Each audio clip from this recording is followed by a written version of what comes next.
So when's the last time y'all made homemade baked beans? It's my rockin' baked beans. What? Italian baked beans. Good old southern baked beans. Some campfire baked beans.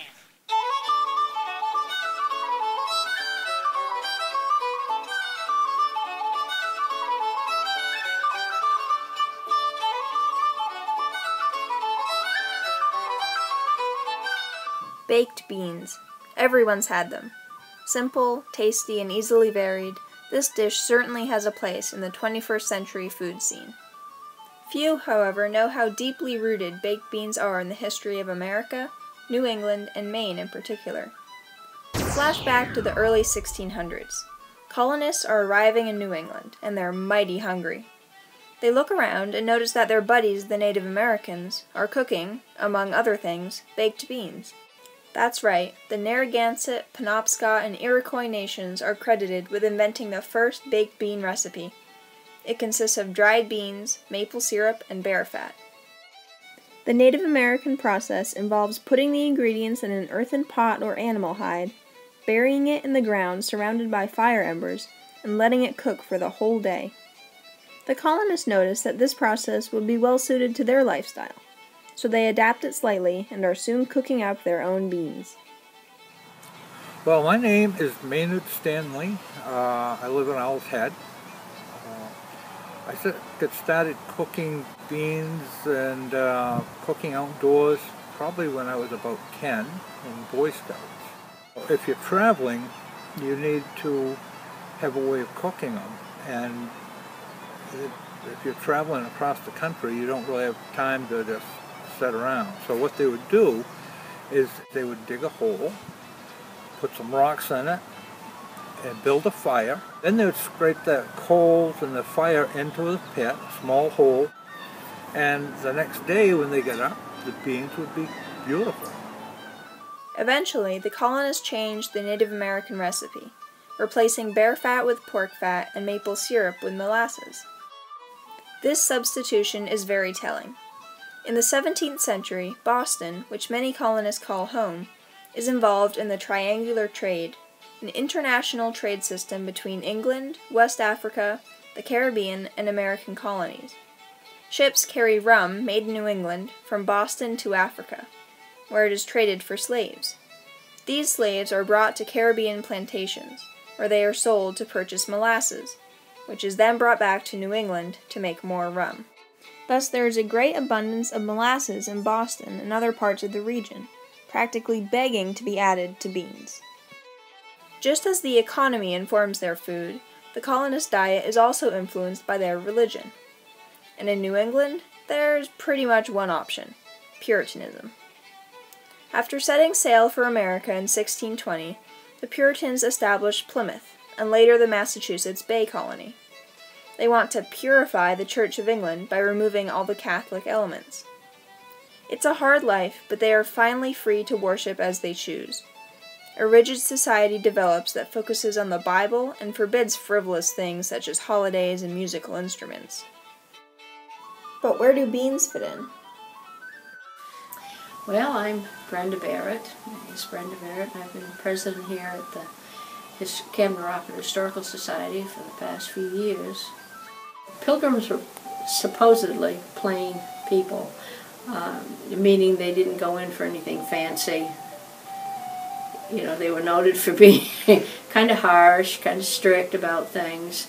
I think it was a staple on a Saturday night to have them cook all day Saturday to have them ready for Sunday, because on the Sabbath sometimes in those days they might not have cooked.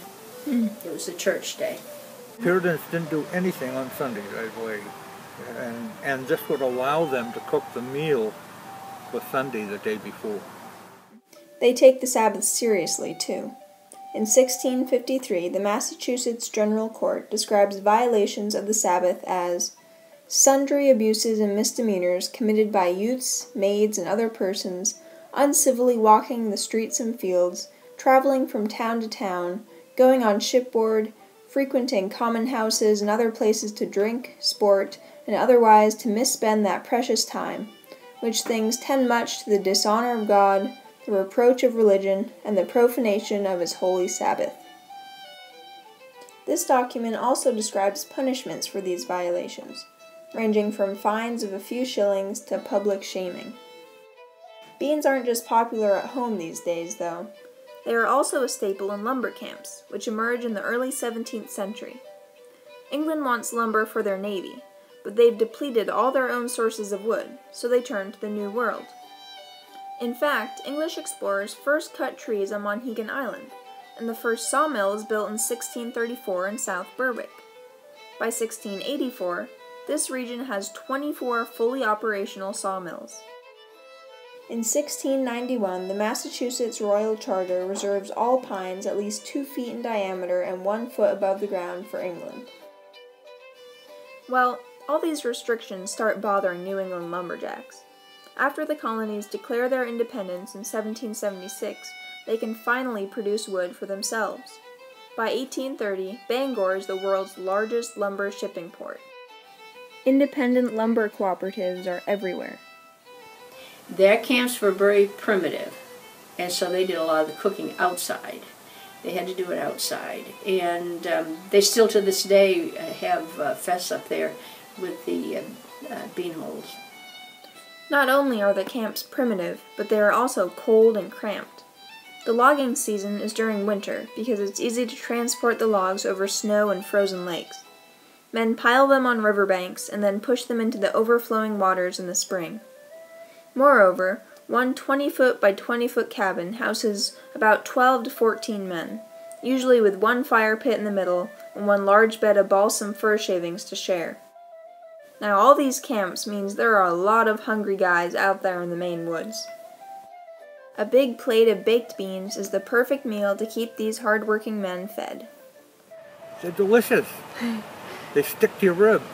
You know, they're just a good, hearty, high protein, got protein, carbs, and fat. You know, that's 3 basic food groups right there if you want to have a healthy diet. The colonists certainly agree. Early settlers, Puritan families, and rugged lumberjacks all embrace this simple dish that fits so well into their lives.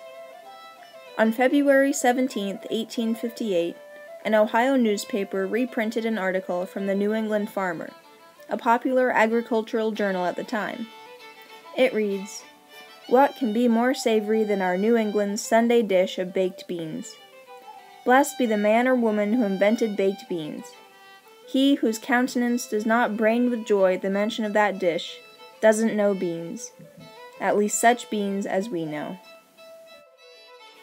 And now, centuries later, baked beans, BeanHoleBeans in particular, still appeal to New Englanders.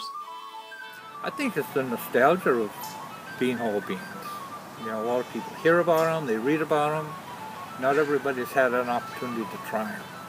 It's a way to touch the past and to keep alive an old tradition. And for some reason people think it tastes better if it's cooked in the ground.